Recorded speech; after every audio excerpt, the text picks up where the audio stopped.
مثلا مبهوسی مردم یعنی مشرکین عرب دخترداری را برای طعن میدونستن. یعنی که وقتی ایونا دختر تولد میشید زنده به زنده دختراشون را گور میکردن، تیخاک میکردن. و چی علت؟ به کدام سبب تیخاک میکردن دختراشون؟ به خاطر که وقتی دختر به بلاغت میرسید، مثلا 9 ساله و 10 ساله میشید، 10-12 بچه بیزن از قفای دختر میدوید. از قفای اون میدوید 10-12 بچه با اون دختر هم خوابگی میکرد. وقتی اون دختر حامله دار میشید، کودک تولد میکرد، هر یک قبیله چهره شناس داشتن. هم چهره شناس می آوردن، چهره شناس کودک در دستش میگیرید و سوی یعنی چی؟ و سوی جوانها دختر میپرس قطعی که هم خوابگی کرده و نام جوانها را میگیرید. بعد این چهره شناس کودک را نگاه میکردم، جوانهای باید دختر خوارتن ما را نگاه میکرد. همین کودک با کدامش که زیادتر مانندی میکرد، میتونه کودک زنی و قبول میکرد میگیرید. هر زنی کار شما میبود. ایروی همین مردم دختر داری یعنی بد میکرد.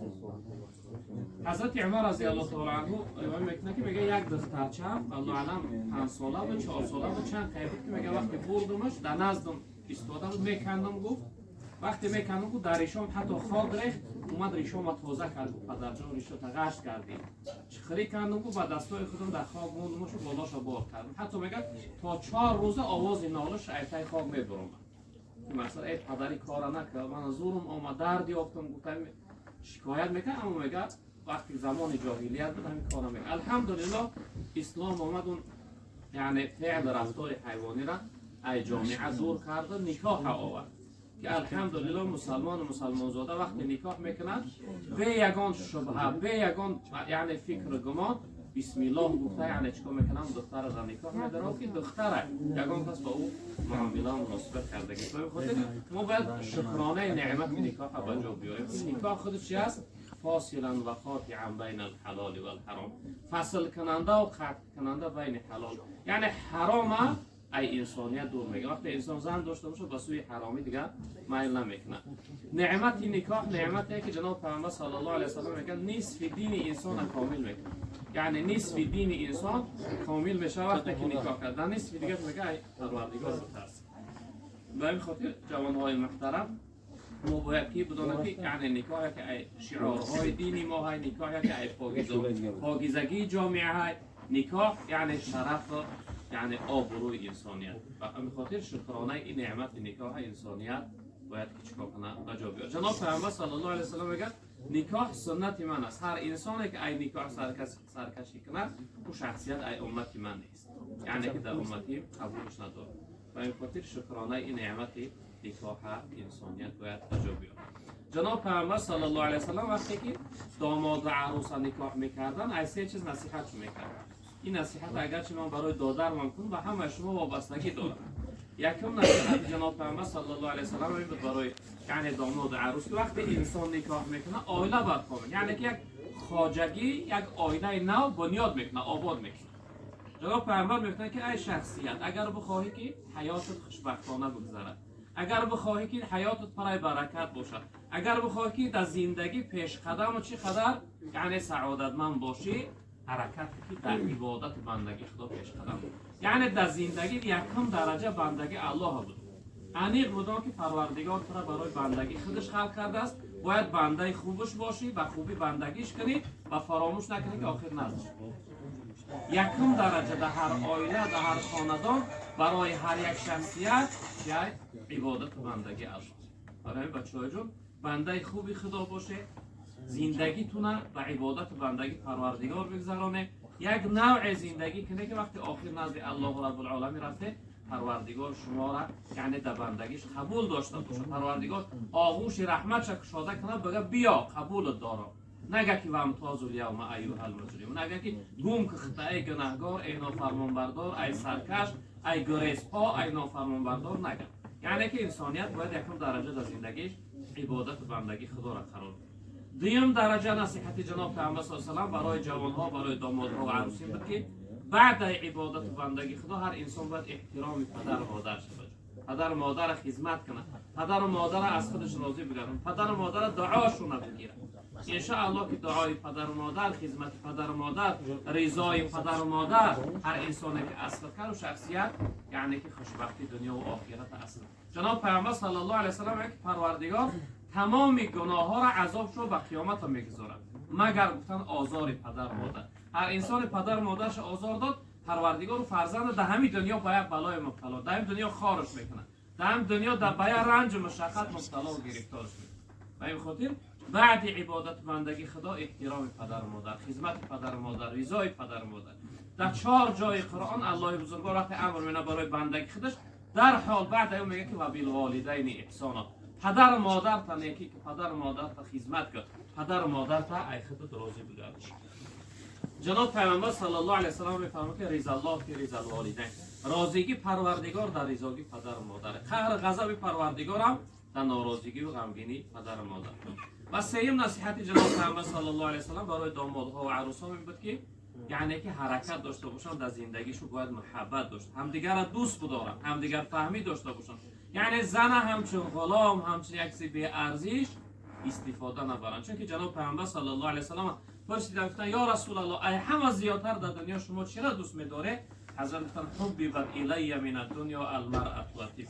ای همه زیادتر در دنیا اول زن را دوست می‌دارم بعد خوشبویی را. و در روایت دیگر گفتن یا رسول الله در دنیا ای همه زیادتر کی را دوست می‌داره؟ حضرت عایشه را دوست می‌داره. یعنی حضرت عایشه مادر و همسرش بود. برای همین دوست داشتن زنها این از سنت جناب پیامبر صلی الله علیه و سلم. زنها امانت‌های الهی هستند در دست مردم. جناب پیامبر صلی الله علیه و سلم که از این امانت‌ها از خدا بترسید که نسبت به اینها یعنی که کمبودی نداشته. پس زنها یعنی که آبروی مرد هستند. انسان باید که نسبت به آبروش چقدر احتیاطکار باشه. زنها جناب پیامبر صلی الله علیه و سلم میگه یگان لحظه نصیحت‌ها را از همسرها تو دریغ ندارید. زنها ناقص العقل و ناقص دین هستند. اگر نسبت به آنها به اهمیت کنه یعنی که هر طرف هر جانب میره و بعد از زندگی کمبودی‌های زیاد پیدا میشه. به این خاطر سوم نصیحت جناب پیامبر صلی الله علیه و سلم یعنی معامله و مناسبت هم دیگر فهمی بین زن و شوهریه. خداوند هم در قرآن میگه و عاشروهن بالمعروف، شما همراه همسرهاتون با نیکی، با خوبی، با محبت، با دوستی زندگی داشته باشید. برای هم بچه‌ها جون یعنی که چیکار کنه زندگی تو حرکت کنه با محبت و همدیگر فهمی، یعنی در حیات و حقارت گپی قبیح گپی بد حرکت کنه که رحمت. و خواهرها هم یعنی همسرها هم باید بدونن که جناب پیامبر صلی الله علیه و آله وقتی حقوقها را معین کردن از همه زیادتر بالای مرد حق مادر، ای همه زیادتر بالای زن حق شوهر. یعنی که همسرها زنها باید حقوق شوهر را به جا بیارن. هر زنی که شوهرش از خودش راضی بگردانه، هر زنی که یعنی شوهرش خدمت کنه او یعنی شوهر او شخصیت خفه نباشه، جناب پیامبر صلی الله علیه و آله به یگان شک اون زن داخل جنت میشه. ما من امرأة ماتت و زوجها عنها راض دخل الجنه. تن هر زنی که بندگی که شوهرش او راضی باشه او زن داخل جنت میشه. یعنی رضاگی شوهر زن داخل جنت. جناب پیامبر صلی الله علیه و آله میگه که هر زنی که اگر شوهرش خفه کنه، آزرده کنه، خفهش یعنی شوهرش خودش ناراحت بگردونه، تمام ملائکه‌های آسمان او زن لعنت میکنن تا لحظه ای را که یعنی که شوهرش او راضی میکنه. حتی در روایت جناب پیامبر صلی الله علیه و آله گفتن اگر سجده کردن در غیر الله درست میبود، من زنها را امر میکردم که شوهرهاش را سجده کنند. هم قدر شوهر یعنی بالای چی زن حقوق زیاد. در روایت که جناب پیامبر صلی الله علیه و آله وقتی معراج گشتن اومدن گفتن که ای زنها شما صدقه زیاد کنه که من دیدم بسیار دوزخیان زنها هستند. و یک شخصیت یک زن ای جوش بلند بود یا رسول الله ای با کدوم خاطر زنها دوزخیان بسیارش؟ جناب پیامبر صلی الله علیه و آله شما دو فعل بد داره. یکم فعل بد تو میگه کلمه لعنت بسیار استفاده میبره، لعنتی و خدا لعنت زیاد میگه. تن دیگه فعل بد شما اینه که شوهرها تو ناشکر است. اگر شوهر تو یگان کمبودی کنه در حال هزار منت میکنه که ای روز اختراع گرفتم زندگی خوب ندارم چیکارم کرده، یعنی که شکایتات تو زیاد میکنن ای رو هم دو فعل تو. و این خاطر یعنی خواهرهای محترمه هم نسبت به احترام شوهرهاشون باید چقدر هوشیار باشن و شوهرها هم نسبت به حقوق زن چقدر هوشیار باشن که در نزد پروردگار جواب زیاد یعنی جوابگری سخت دارند و همسرها امانت‌های الهی هستند، بهترین نعمت‌ها هستند، نصف دین مرد هستند، باید که حق اینها را به جا بیارند. جناب پیامبر صلی الله علیه و آله وقتی حضرت علی همراه حضرت فاطمه نکاح کردند، حضرت علی در دست راستشون و حضرت فاطمه در دست چپشون حضرت علی گفتن که بچه‌ها گفتن ای همین روز پس تمام کار بیرون خونه گفتن در گردن شما، مثلا کار کردن، نفقه اهل بیت تامین کردن، خوراندن و پوشاندن همسر گفتن بچه‌ها در گردن اختای. و حضرت فاطمه گفتن که ای دخترم گفتن ای همین روز پس تمام کاری درون خونه در گردن شما گفتن، مثلا طعام کردن، خانه را پاکیزه نگاه کردن، لباس پوشیدن، جاگه انداختن، یعنی نسبت به آبروی شوهرت هوشیار بودن، یعنی حفظ کردن آبروی شوهر در گردنش.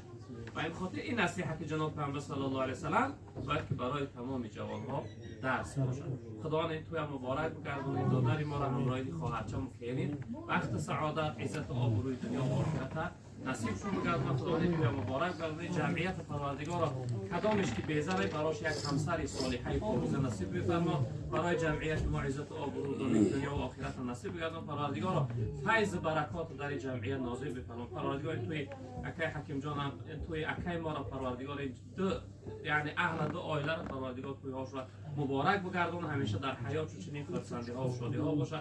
پروردگار گذشتگی هامون و گذشتگی بزرگوار ها را پروردگار جملگی را رحمت و مغفرت بگردون، گذشتگی جمعیت رحمت و مغفرت بگردون.